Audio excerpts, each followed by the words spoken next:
G'day, Andrew Murray here from the Apartment Specialists. Today we've got Jesse from the team here. G'day, Jesse. Hey. Cool.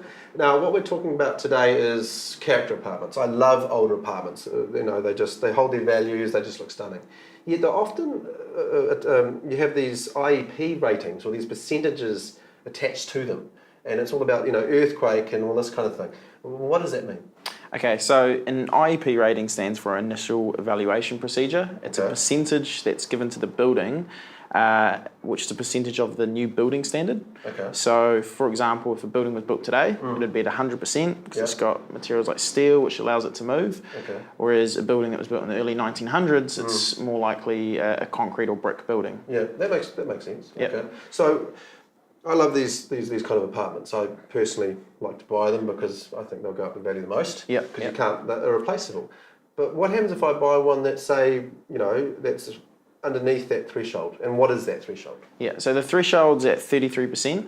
Anything at 33% or below is deemed as earthquake prone. Yeah. Anything that is above is a pass. Yeah. So if you bought something that was below 33%, you're given a certain amount of time to actually re-strengthen that building. Okay.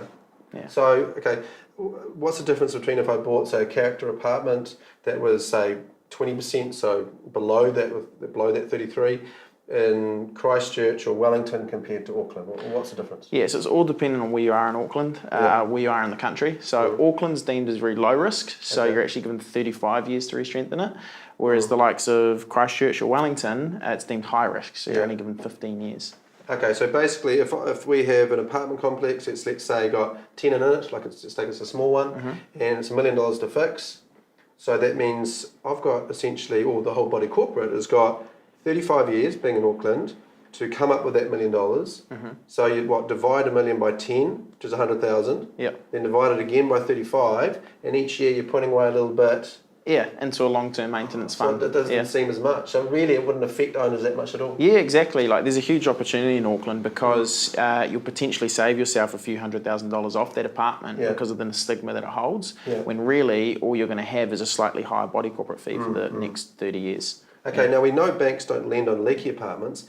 Do they lend on earthquake prone or apartments? Some do, some don't. There definitely are. What I'd suggest is you speak to a mortgage broker. We work with Plenty, where they'd be able to put you in touch with a bank that is happy to lend on earthquake prone buildings. Okay, so by the sounds of it, there's some major banks, some of the big five, who actually understand this earthquake. Absolutely. And realise that that's actually good.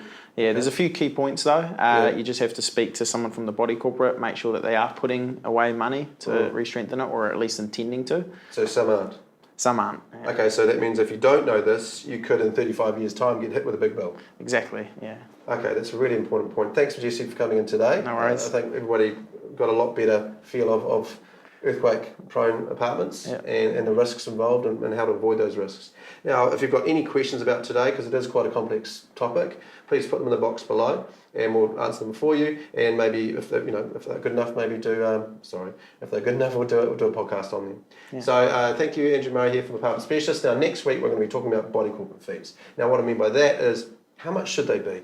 And what do they pay for? They're very new to New Zealanders, so having more of an understanding like that might get you back in, might not, Jesse. Yeah, sweet, cool, cheers. Cheers.